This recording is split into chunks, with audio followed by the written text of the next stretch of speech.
rather than hotels. And that got the sort of reception you'd expect and sparks the latest row in the PM's campaign to stop the boats.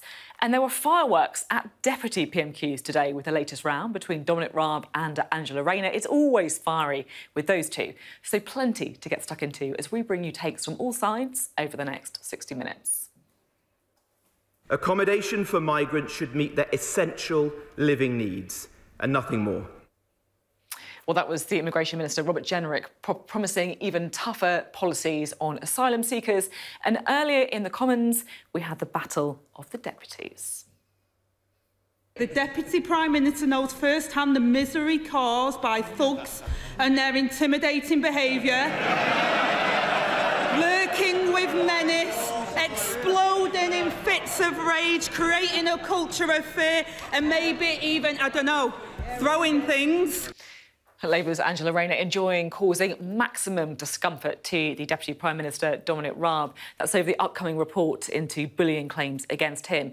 But he did fire back. Madam Deputy Speaker, I can reassure the House I've never called anyone scum. And that was a reference there to Angela Rayner's once infamous choice of noun to describe Conservatives. Safe to say there were no punches pulled with their bosses absent this lunchtime. We've got lots of guests on the show for you coming up, including the Education Secretary Gillian Keegan. It's my first interview with her. Labour's Shadow Armed Forces Minister Luke Pollard will also be on the programme. Plus, we'll speak to Stewart Hosie of the SNP. A big week with the new First Minister. Much more coming up besides on The Take.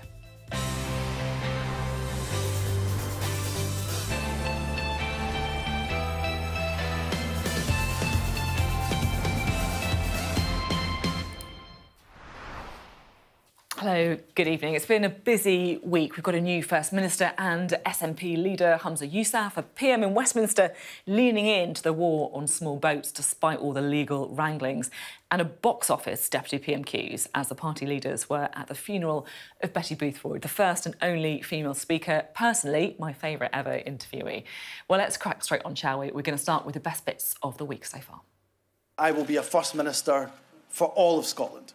That I will work every minute of every day to earn and to re-earn your respect and your trust. Yousaf's victory here in Edinburgh was extremely narrow. He now needs to pivot his position to appeal to the wider public. Jeremy Corbyn is set to be blocked from standing as a Labour candidate at the next general election.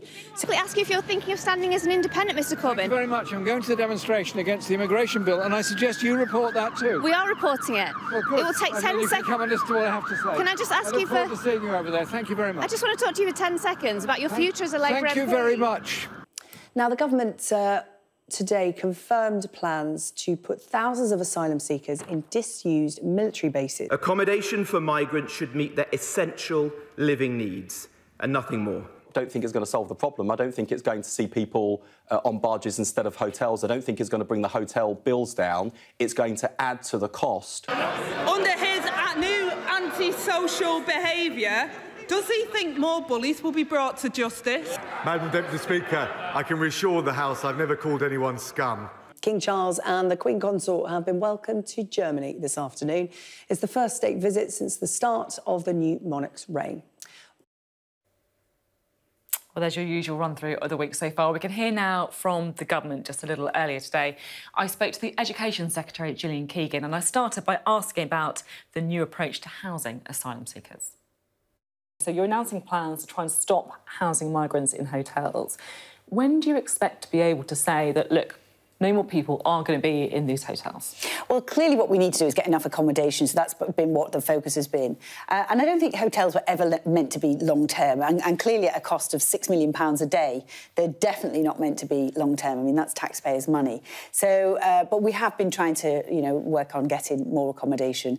So I think what we're trying to do now is get ahead of the plans. So we've got four major sites, and then we'll look at also other options as well. So no date then, really, that you can give us? They'll be working on dates. I can't give you a date, but they'll be working on, you know, when they're going to try and get enough, you know, accommodation. We know that we need enough accommodation, and, you know, that's what I know my colleague Robert Jenrick's been working on.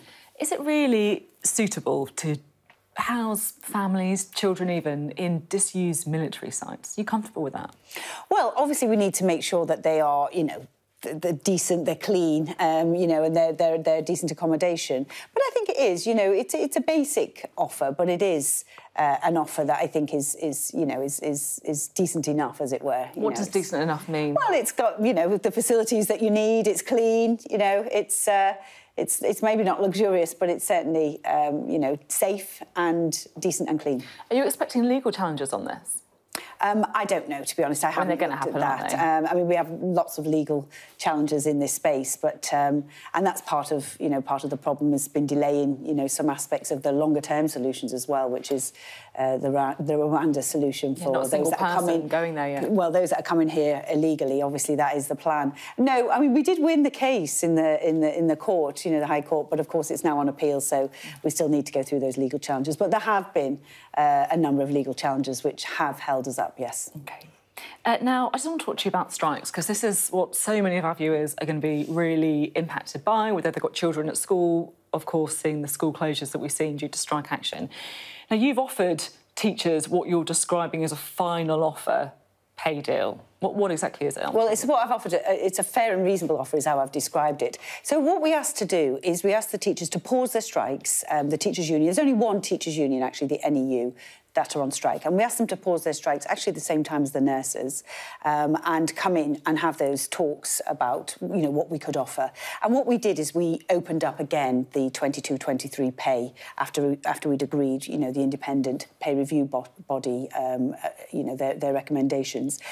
They didn't accept that straight away, so they had 5 more days of strikes, which are really disappointing, and they are disruptive to children, and they are disruptive to parents as well. And, you know, we're very concerned about that, concerned about kids that need to catch up, concerned about exam cohorts, etc. So just to be crystal clear, what is the offer on the table? The offer is, so we've reopened 22-23. It's £1,000 for every school teacher and school leader. So that is a one-off payment. It's worth a different percentage depending on where you are, but it's £1,000 for all. And then for the 23-24 pay, which we would normally go to an independent pay review body, we've offered 4.5%. And the inflation period at that time, obviously the OBR have done a forecast as part of the budget. So that goes from September 23 to 24. It's not as much Inflation's less than 2% at that period of time. It's not as much as they've got in Scotland, is it? They've been offered a 7% rise between April 2022 and March 2023, 5% between April and December 2023, and then a 2% increase. Why are teachers in Scotland worth more? Well, we've said all along that we are not trying to, you know, match the Scottish or we have very different pay structures and they're very different roles as well. So we have our own responsibilities, and clearly here the different pay structures, different roles. I mean, like most teachers would think, look, you're in schools, you deserve a decent wage. But the pay structures are actually quite complex. You know, it's not just everybody talks about these headline figures. There's actually a lot of progression pay. So actually this year, actually what you're offering for more established teachers is actually lower than those of new starters as well, isn't it? So. No, I mean, it depends on where you are. There's progression pay as well. It is actually much more complex with the you know, the headline figures are what you talk about. But the offer we've made is £1,000 lump sum and 4.5% when average earnings are predicted to be 2.3 and inflation is predicted to be below 2. So I think that's a fair and reasonable offer. I mean, obviously, as the UK government, we have the responsibility for the economy. We've got the responsibility of halving inflation. We've got the responsibility of making sure we get that fair balance between the taxpayer, who obviously pays for this, and, you know, the public sector workers. So we alone have that balance to do. You mentioned the average pay, and I do think it's important to compare what teachers are seeing as opposed to other professions as well, because what some teachers' unions would argue is that, look, they've had a long time of squeezed pay. And I think we can just have a look quickly now. This is the Office for National Statistics, real-term pay rises since 2011. You can see train drivers, and then the private sector, the public sector, nurses, and all the way down at the bottom is teachers. You can see why they'd be feeling, you know, a little bit hard done by if you looked at that, going back to 2012. Yeah, so the point that they make is there have been a couple of years over this period where teachers didn't get a pay rise. So I think there was a couple of years in, you know, at the beginning when obviously there was no money left, as it were, as the note said. And then there was, I think, a period in the pandemic as well, when obviously we decided to put public resources to the furlough scheme. But this is comparing it to other professions, right? Train drivers, nurses, things in the public sector. These are all facing the same cost pressures, right? Yeah, but so people have different. People have different. They're all different on different salaries, and they all have different terms and conditions, and they all have different progression pay as well. So they're all very different. So they are quite difficult to compare. But the point they're making is there was a few years where they didn't get a pay rise, and if you add up real term rises, then they want to make up for that. Well, that's why we've said. I mean, this year we've offered an extra £1,000, and that's why if you look at the 4.5% that we've offered for next year. Inflation during that period, September to September, is expected to be way below 2%. Well, I mean, so that will start to be above inflation. If inflation last month actually outstripped what many people were expecting, and food price inflation, which, you know, is a lot of what people We know we've had a spike in inflation. Their salaries on is expected to be We know much we've had a spike in inflation. We know the reasons why. We know all the individual drivers. So do the OBR, and the OBR obviously have made their forecast. And that's all we can take, to be honest. That's, you know, they're the forecasts that we're using to try and we're predicting into the future, right? This is a pay rise for the future. And that's what the independent pay review body will do. Predicting to the future as well, you've got a teacher recruitment crisis brewing, right? If you look at the National Foundation of Educational Research, the target for teacher recruitment for next year is 100%. There's only going to be 79% of the primary school teachers needed and 58% of the secondary school teachers. Sounds like a crisis waiting to happen. So what we did in recruitment, and it is obviously vital that you recruit the best graduates. You must be worried about this, surely. You're Education Secretary. You must be looking at these figures and take a step back thinking, oh, my goodness. Absolutely. So that's why we put in place bursaries. So actually, it's not all equal across all subjects, and it's not equal. We have had post-pandemic... Yeah, if you look at classics and physical education, that's OK. But actually, if you look at, like, primary school teachers, if you look at primary school usually is OK. This is the first time, because we've got this dislocated labour impact post the pandemic. So there are everything from heavy goods drivers to nurses, pretty much everything, to restaurants, everything, there is a shortage of wages. That's why the whole only budget... only one of these professions teaches the children. But all of those, that's why the whole budget was really aimed at getting more people back into work and to making sure that we've got the people to grow. However, you're right, we need to recruit the best teachers. We need to retain the best teachers. And I'm 100% committed to do that. So when we put in place a retention and recruitment strategy, we've also said we will look to update that as well, because clearly you can't have a first-class, world-class education system without fantastic teachers. So 100%. And I've done this many times, you know, in my long business career. I've lots of times had to face, you know, workforce shortages or skills challenges, and you have to put a plan in place. The plan in place includes bursaries. It also includes increasing graduate salaries as well to make it competitive. So we have put bursaries up to £29,000 in place for some of these subject areas. So we're not sat there ignoring this, but there is a pandemic impact as well. I asked if people had questions for you before the interview, and a lot of people were asking, how can schools fund a pay rise when you're not getting any new money? So, Rob Boyce, an assistant head teacher, how does she expect any school to fund a pay rise for staff without implementing redundancies? Schools are operating with skeleton staff as it is. We can't recruit. Megan Pacey, who works in early childhood education, how can schools, many of whom budgets are in deficit or near deficit and who rely on fundraising to provide basic learning materials like art resources and books, how can they pay for the desperately needed salary increases on an unfunded basis? This is absolutely a fair question. So when I first started the job, which was the end of October, waiting for me was a letter from all the unions actually saying to fund the pay rises that the independent pay review body had recommended, 5.4% on average for 22-23. Obviously, we've now added £1,000 to that. They said we need £2 billion extra, and to our other inflationary pressures as well, you know, energy costs, etc. So the very first thing I had to do within 2 weeks of the job was to go to the Chancellor for the autumn statement and get £2 billion extra for this year and for next year. Now, we've secured that. It will be going into schools' budgets shortly, so there is extra money coming. Now, that is for, you know... pay rises that were agreed before. They were already agreed. Now, on top of that, what we've said is we will fully fund the £1,000 because that's not going to be within those budgets. Because of where the other things that school budgets are looking at, so in particular energy costs, we think that the school budgets, and the IFS actually have confirmed this as well, can probably fund up to about 4% of next year's pay rise, but that leaves 0.5% delta. So in total, if I take those two together, that would be £620 million extra that I would have to find new money for schools. So, and we've said that, we've committed to that. I mean, clearly, schools, we don't expect them to give head teachers the problem of £1,000 for everybody, but not knowing how to fund it. So we will be funding that. And I think it's really important because if I look at Twitter, which I try not to, but I sometimes have to, but if you look at Twitter, if you look at other things, I don't think, and listen to those questions, most people seem to have missed the £2 billion that was fully funded the last time, and the fact that we're funding this. People haven't missed the money that was given in the autumn statement. This is additional cost pressures on schools that they have to try and find in addition to the money that was given before. And let's not forget, of course... Well, it hasn't actually gone yet. Schools have had... It's been announced. A decade. It's been announced. They haven't had it in their budget yet. They've had a decade of what many would describe as underfunding. I'm just wondering... I'd like to pick you up on that point, because if you listen to the IFS, they've now said with the additional... Let's have a look at the additional money. Chart, yes. Shall we? Yeah, because the additional... Let's have a look at the graphic from the IFS. So this is the school funding percentage of change per pupil since, you can see the line 2010 when the Conservatives first entered power, and you can see the private schools line in blue and the state schools line in red. And I think it stops a year early. So if you go up to where we would be now with all the money we've announced... Is my point, which is we're talking about the decade of what many people would describe as underfunding. Well, if you look at this line, I think it is really an important line to look at. There was one bumper year, which was 2010.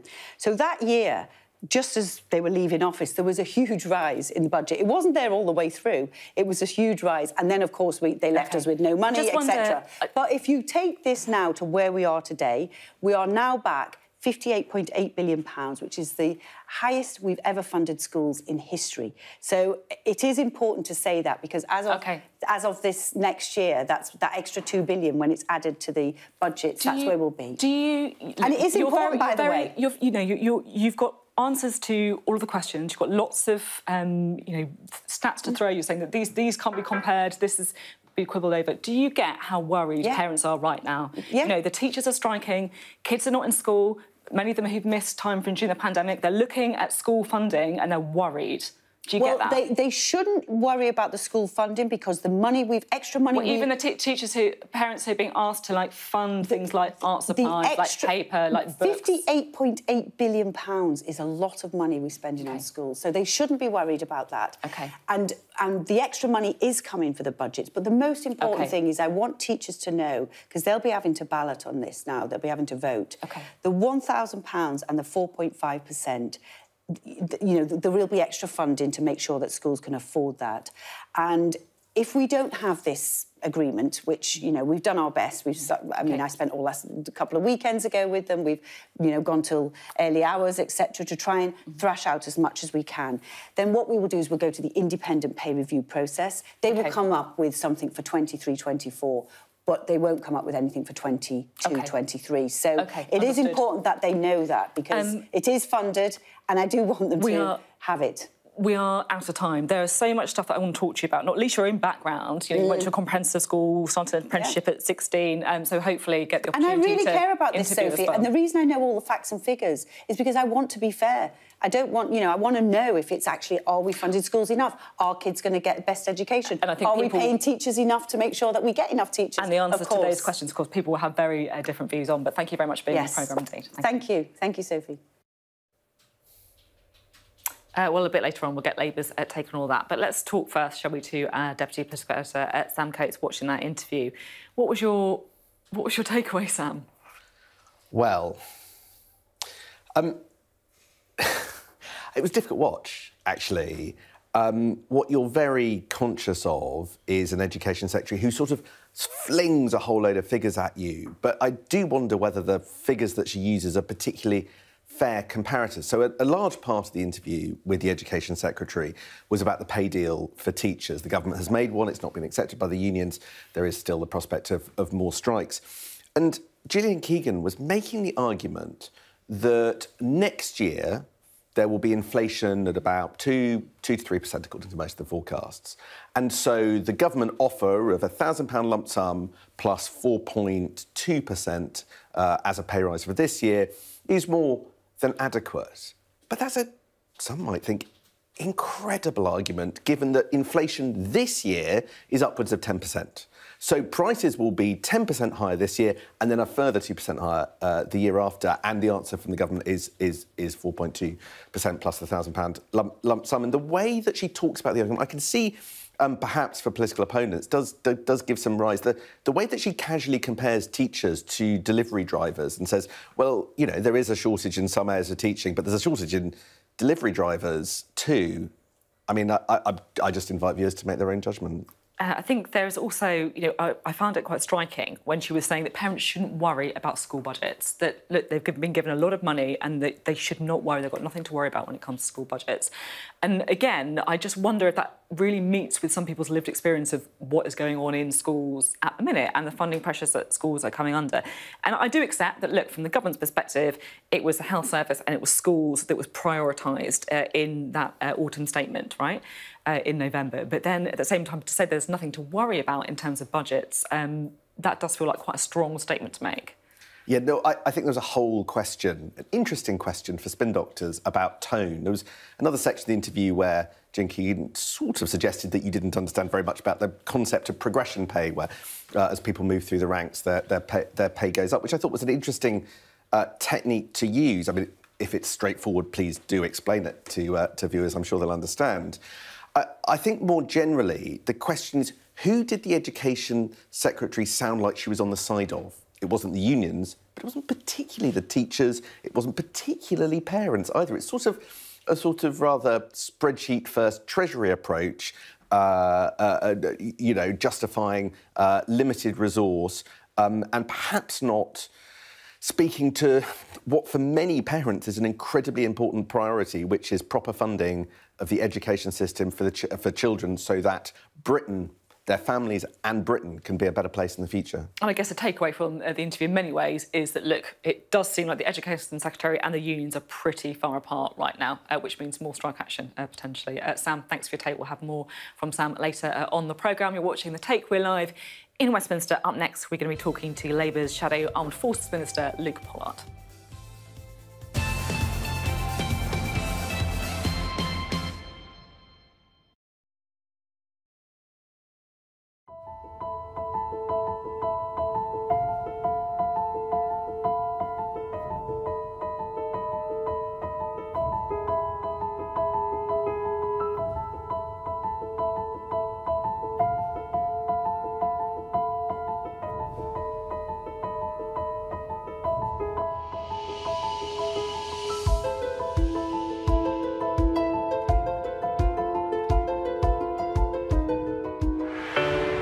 Big stories don't always come from big cities.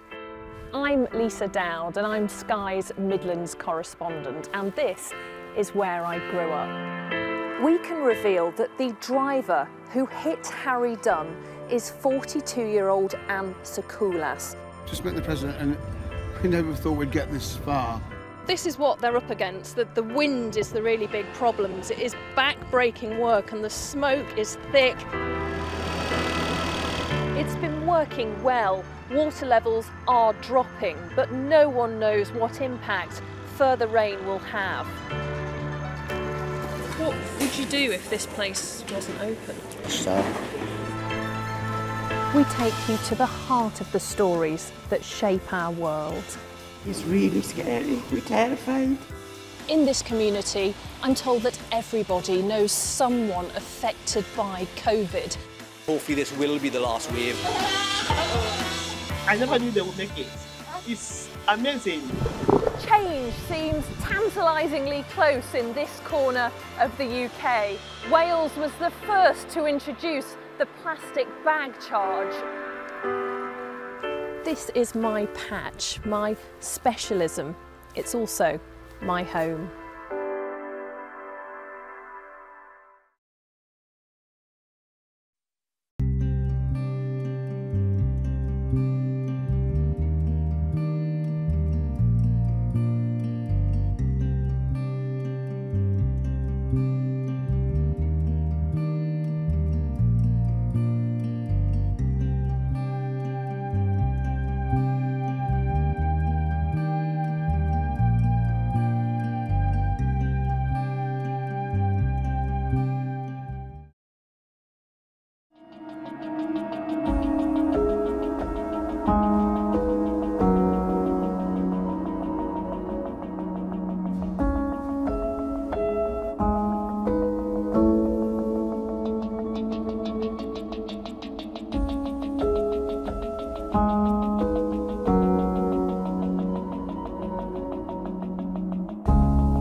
welcome back to Westminster. You're watching The Take, and up next we can get the view from Labour, because a bit earlier I spoke to the party's Shadow Armed Forces Minister, that's Luke Pollard. You are looking into a campaign about military housing. What's the idea? Well, the basic premise is that everyone who serves in our armed forces should be living in a decent quality home. But we know that armed forces personnel and their families are living on military bases and in the community in military housing that is leaky, with leaky roofs, broken boilers and black mould in bedrooms. Now, this problem has been getting worse over recent years, with private contractors hired by the Ministry of Defence paid a fortune but not repairing these properties. And that is leading directly to people feeling that they want to leave the services. But at this very moment, we need a stronger set of armed forces. And with 1 in 4 armed forces personnel saying that poor accommodation is increasing their intention to leave the armed forces, that's a really serious problem that we need to get to grips with. And what Labour's been saying is the 13 years of Tory government have not got to grips with it, but the next Labour government will make this a priority so we can fix it, so every one of our armed forces and their families gets to live in a decent quality accommodation. Military accommodation is obviously in the news today as well, because the government is talking about potentially housing migrants in disused military sites. Do you think that's a good policy? Well, I don't think it's going to work, because fundamentally it doesn't fix the problems with our immigration system. I didn't ask you if it was going to work, but in principle, do you think it's a good policy? If it's good enough for soldiers, is it good enough for people who come to our shores trying to claim asylum? Well, they're not being used for the military at the moment, so they're not moving soldiers or RAF personnel out of the barrack blocks and moving asylum seekers in. In many cases, these are bases that have been closed for many years and might have been used for different purposes in the meantime. But it doesn't deal with the fundamental problem in the fact that the asylum system's broken. It takes too long for decisions to be made. In fact, actually, we know the number of decisions about asylum cases is actually falling, with a really slow response rate. So that means that we're not able to either grant asylum for those people who have an eligible case fast enough, or, importantly, remove those people who don't have an eligible case, because we haven't got return agreements with our nearest neighbours, France and the rest of the European Union, and the government's not being tough enough on those criminal gangs. So it's dealing with the consequences of a broken policy rather than trying to fix it at source, which they really should be. I'm just trying to get my head around whether you disagree with the government's policy in principle, or if you just think the implementation is wrong. So it's the speed at which the asylum system is working, or whether or not it's about whether you can get a returns agreement in place with countries around the world and our nearest neighbours as well. Or is it in principle, do you think that, look, we should be more welcoming towards asylum seekers, we should be letting more people in? Which is it? Well, at the moment, we have too many asylum seekers and not enough accommodation for them. So there has to be a way of housing people that are coming to the UK and claiming asylum. But the fundamental problem is, wherever you put them, if you're not having an immigration system that can make decisions sensibly, and last year they made a decision on only 1% of asylum cases. So this isn't about a marginal gain here and there. This is about a fundamental failure of the government to make proper decisions on asylum cases. And no matter how much tweaking around the edge and dealing with the consequences of a broken system, if you don't get to the root causes, that's the criminal gangs that are profiting from those dangerous crossings across the Channel, and the fact that the government can't make quick enough decisions to have a system that works. So what Labour's arguing is that we should be fast-tracking those people that are claiming asylum from safe countries, Albania, for instance. By fast-tracking those decisions, you could be clearing much of the asylum backlog, so you can actually then be spending the time on those cases that do deserve proper scrutiny and proper support for those individuals that are fleeing war and conflict. That's not where we are at the moment. So this looks to me like just another headline-grabbing initiative, which is there to divert attention from the fact that the system is fundamentally failing. Where do you think people should be housed then? Well, they shouldn't be housed in hotels, because that is far too expensive for the public. It doesn't provide the support and certainty for the people who have fled war and famine. And so, realistically, we can have an argument about where the huge numbers of people should be housed now, and there is probably a case for looking at different varieties. I'm not convinced putting people on a barge is the right answer. So not hotels, not barges. What's the idea then? Where should they go? But the way to deal with that is by dealing with the backlog, is by processing the claims. They've got to go somewhere in the meantime, though, haven't they? Well, in the meantime, they are going into hotels. We know from the government announcement yesterday that those people who served with our armed forces in Afghanistan, who have been given sanctuary in the UK, who are in hotels currently are going to be evicted by the government in 3 months' time, but that's not the same policy they're applying to asylum seekers. So it seems that if you serve with our armed forces, you're getting a rougher deal from this government than if you came over on a small boat, because the system's not working to process those claims. I mean, this is a mess, Sophie, and that's the fundamental problem on this. If we don't fix it at source, if we don't help keep more people in their countries by making safer arrangements, creating safe routes so people with a genuine case can legally come to the country and then have their claims processed not in many years, but in a small number of months, which is what we should be aiming for, well, that would clear up the backlog, that would reduce the impact on communities. And last night in the Commons, Labour tabled amendments to the illegal immigration bill that would have allowed local communities to have a bigger say on that extra temporary accommodation in their own communities. Now, Tory MPs voted against that, but now we have Tory MPs who are finding out today that their own communities are having additional asylum seeker accommodation placed on former military sites where their communities get no say. It doesn't seem that the system's working. We spoke to Gillian Keegan, the Education Secretary, a little bit earlier on the programme. She was talking about the offer made to teachers. She thinks it's a reasonable one. She also said that people shouldn't worry, parents shouldn't worry about school funding because of the additional money that was given in the autumn statement. Is she right? Well, I would like people not to worry about their kids' education, because after the years of disruption, we know that our kids have suffered quite a lot. But the pressures that teachers are under, the cost of living crisis, it really means that teachers have a valid concern about where they are.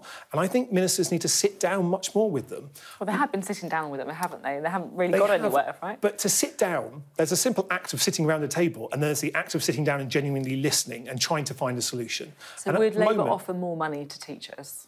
Well, I can't make spending commitments, especially this far out from a general election, but I think what the government could be doing is genuinely listening to the case and trying to find a solution here in the way that they haven't really been as enthused to do. Now, when ministers have sat down with unions in other sectors, for instance, if they genuinely listen, if they put away their hyperbole and their big stick and say, OK, let's have a mature conversation about how we can resolve this, because teachers and nurses are not the bad guys in this situation. It's not just a mature conversation they want, though, is it? They want money, right? That's the sticking point. They have been sitting around the table. Both sides have got around the table and they just can't agree on money. That's a problem. It is. And that's where good negotiations properly work, because in these situations, you resolve strike action by proper negotiation. And that's where ministers should be, around the table, taking the time to understand the true consequences, especially for those people in teaching who are on low salaries, those people starting out in teaching, for whom the cost of living crisis is acutely felt for them. OK, now, this week, of course, Keir Starmer has waded into a bit of a row with Jeremy Corbyn. He's been barred from standing as a Labour candidate.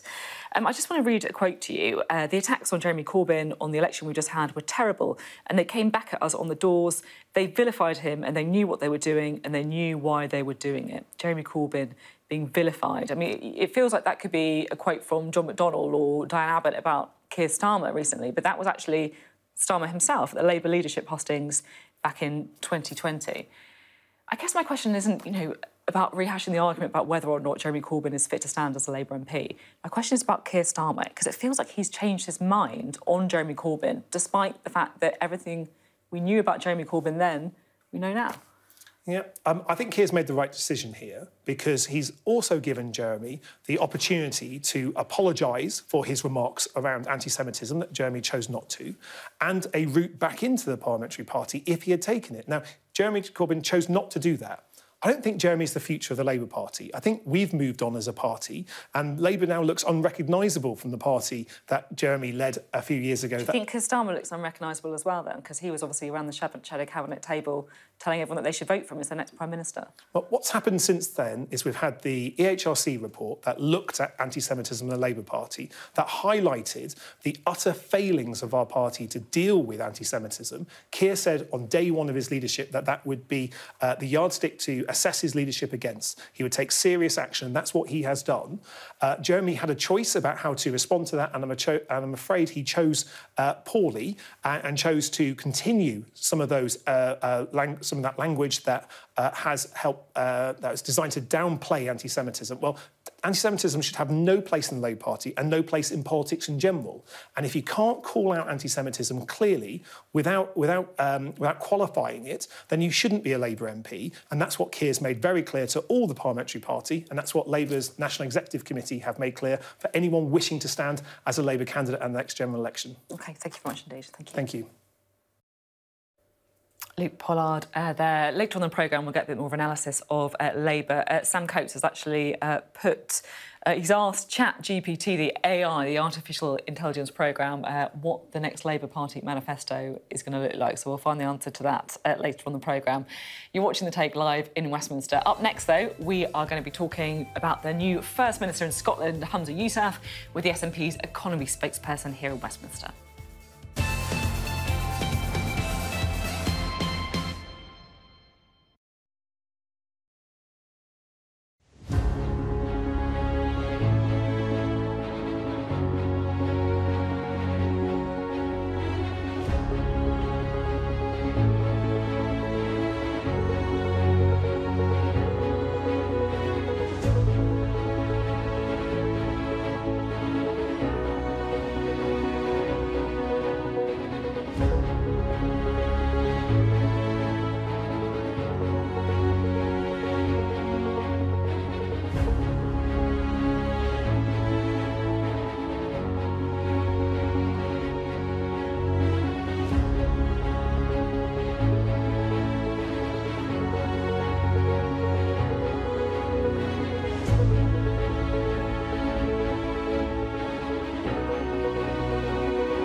Hello, welcome back live to Westminster. You're watching The Take. Now, on Monday, the SNP elected a new leader. Humza Yousaf narrowly defeated Kate Forbes to take over from Nicola Sturgeon.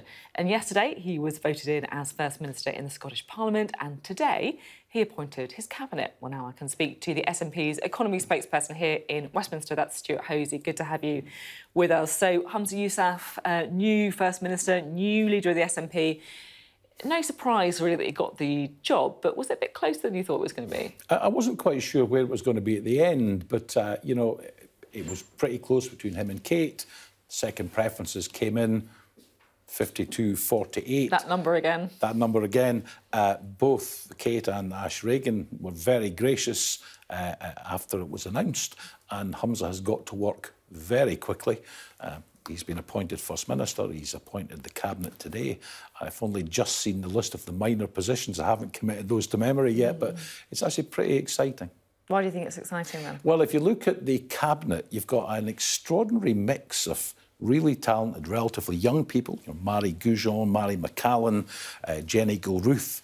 You've got people like Shona Robertson and others who've been there for a long time and know the Parliament. You've got Angus Robertson still there as the Cabinet Secretary for the Constitution.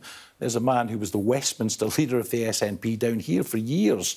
He knows his way around UK politics. I think this is a really, really strong team.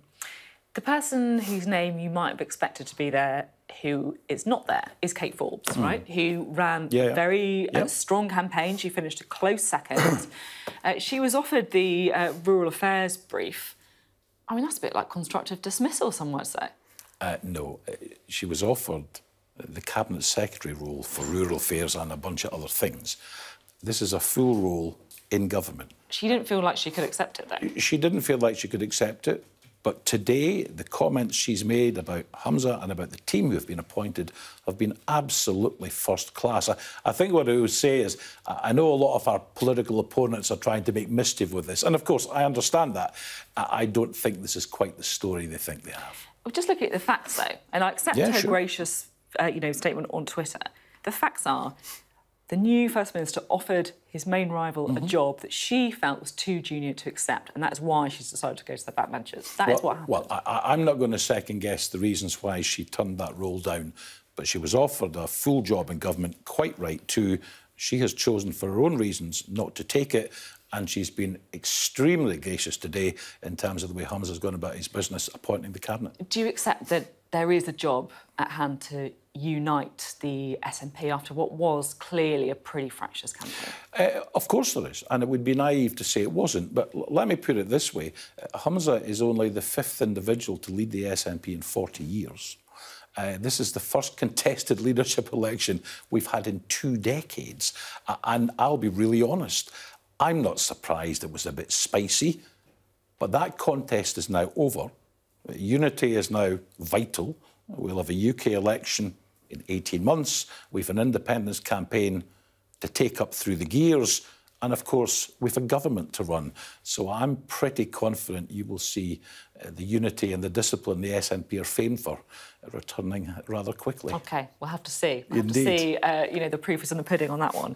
If I may, while I've got you, I'm just keen to talk to you about our kind of lead political story today in Westminster, and that is the government's plans to try and move away from using what they would describe as expensive hotels to house migrants in. Do you think that's a policy that's a sensible direction? I have to say, the whole immigration policy, whether it's the pushing back the boats dog whistle nonsense, whether it's putting people up in old barges, it's obscene and it makes no sense. If the government was serious about taking on the people smugglers and the human traffickers, all we would hear about would be intelligence and joint policing and border force improvements. We hear little or none of that. It's all dog whistle rhetoric about pushing back boats. But isn't some of the reason we don't hear about that because it's actually really hard to do? If you look at Interpol, for example, they say, look, actually getting to the people smugglers is one of the most difficult crimes to crack because of the relationship they have. It's very transient. People don't know the smugglers' real names. They use burner phones. I mean, it's very easy, for politicians to say, look, I'm just going to click my fingers and we're going to smash the gangs. I don't think it's as easy as snapping fingers and smashing gangs. I'm not that naive. But one can only imagine, with the resources of the French government and the UK government, and the channel is rather narrow, that they can track boats, they can trace the boats, they know where people are leaving from. Lots of this stuff's done on the internet.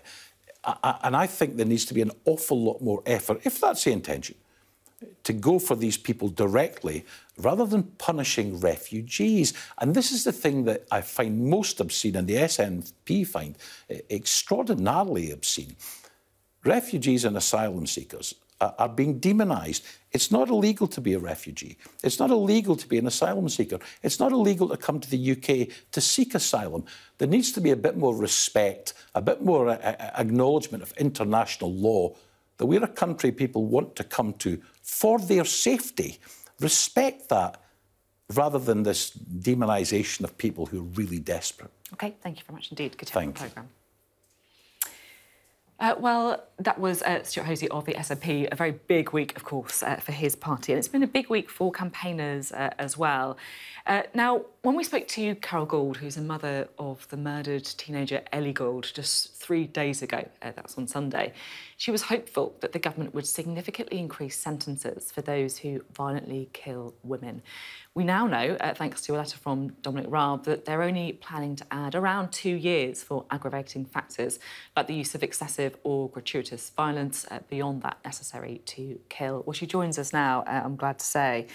Thank you so much for coming on the programme again at such short notice. I wasn't expecting you to be interviewing you again 3 days later, but I'm very glad to have you. If we could just start, if I may, by if you just remind viewers about what happened to your daughter Ellie.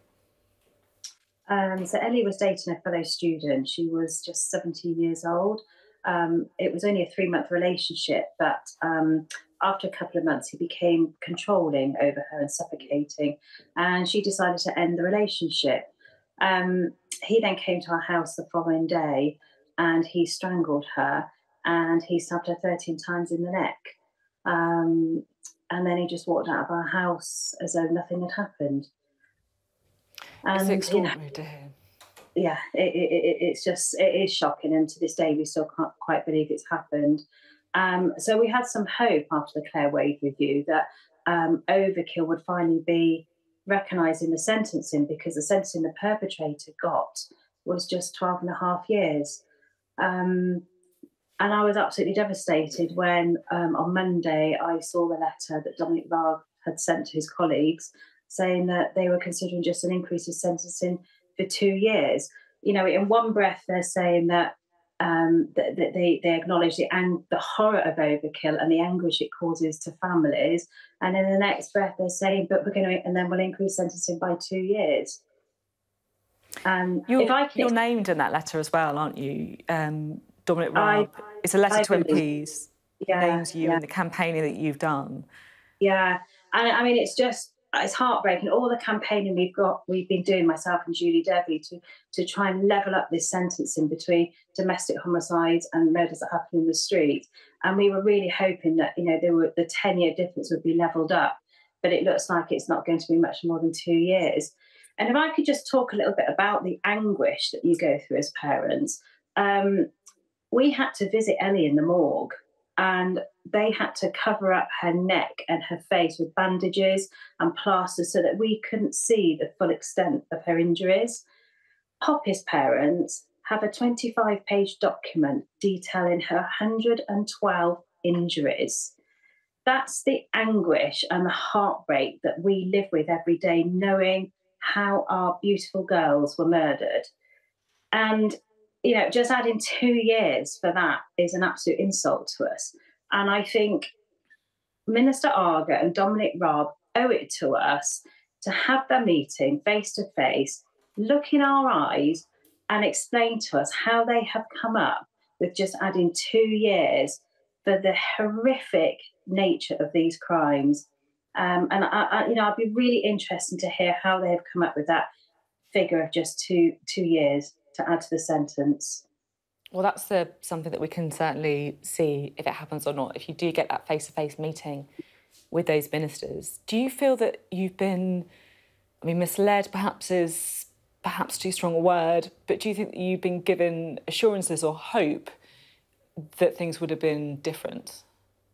Absolutely. I mean, we can't quite understand why they're consulting on coercive and controlling relationships having a starting point of 25 years, when 50% of domestic homicides experience that, but 60% of the domestic homicides experience overkill. So why are they not consulting on that being a 25-year starting point? And what we've found with these murders is that you can't rely on the judges to deliver the correct sentence. If, in our case, the judge took 2 years off of Griffith's sentence just because his grandparents wrote a character reference, because he'd never been in trouble with the police before, which I think is pretty irrelevant when you've just committed the most heinous crime. And for his remorse letter, well, the details in his remorse letter were not genuine remorse. He didn't explain why he did what he did. He said, I hope one day I can explain myself. Well, to me, that isn't genuine remorse at all. And for those very negligible things, he got 2 years off his sentence. Yet you flip it the other way, and for the most horrific, violent, frenzied attack, the government are only prepared to add 2 years.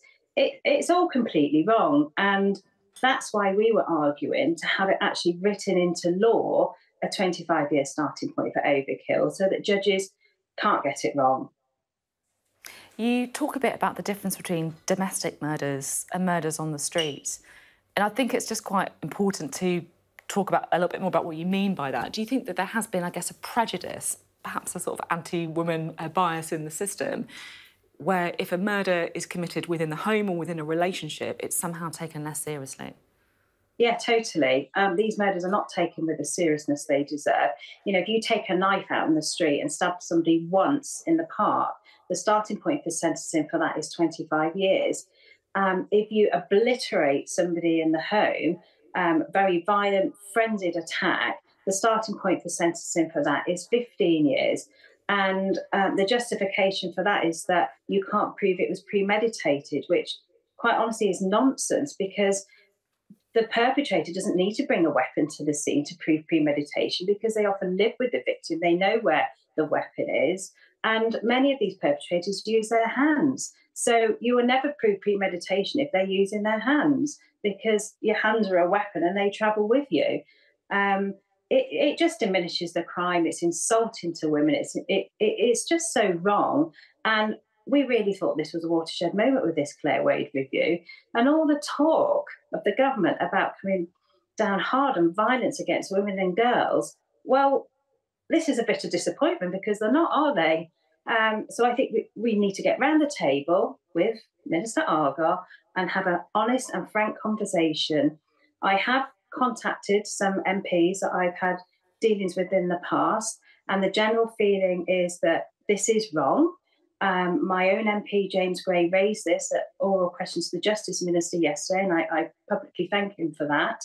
And I've had some very positive response from Caroline Noakes, who is going to raise this directly with Minister Argar. OK. Well, look, we're going to keep pursuing your story with you. It's a privilege to speak to you. And I know you were talking about the thing that no parent wants to see, which is your child, with bandages around her neck and her face. But we've been looking at some beautiful pictures of your daughter this evening. She looks happy, she looks radiant, and I can tell how loved she was. So thank you so much for being on the programme again. We appreciate it. Thank you for following it. Thank you very much, Sophie.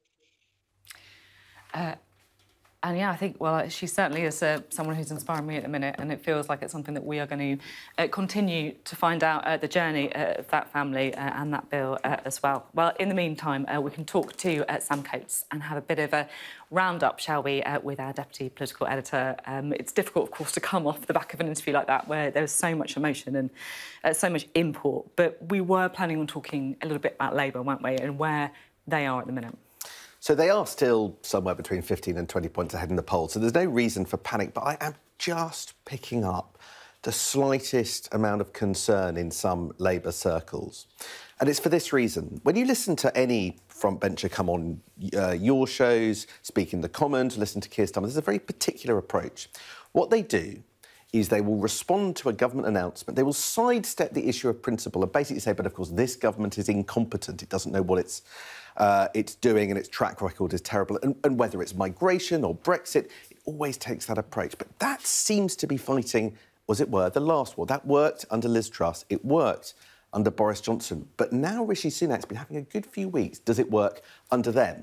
And do they have a clear enough policy offer? I love what you did with the chat GPT. So what we've done is we have just worked out We've just asked artificial intelligence to work out what the Labour manifesto would look like if... You can't read this, but you get the gist. Sam can tell you. This is what artificial intelligence thinks the next UK Labour Party manifesto. So this is sort of like the baseline. They need to do better than this. But it assumes that the economic policy of the Labour Party would be about reducing inequality, investing in public services and supporting small business. They might focus on creating well-paid jobs and minimum wage, social policy to help the homeless, foreign policy to prioritise peace. That's the baseline. And an AI bot can do it. The question is, do Labour frontbenchers sound a lot different to that? That's a challenge, and the answer is not always. Not always, you think? Then what is your assessment to that then? So this sounds far too much like what Labour politicians are saying at the moment. We'll put it up on social media. We'll put it on the website. You can see what it says there. I think Labour need to do a lot better than a bot, and the question is, can they in the coming weeks and months? I mean, that does sound like the killer question. Sam, on brutal form, all sides getting it from Sam Coates tonight. That's it for The Take. We'll be back next week.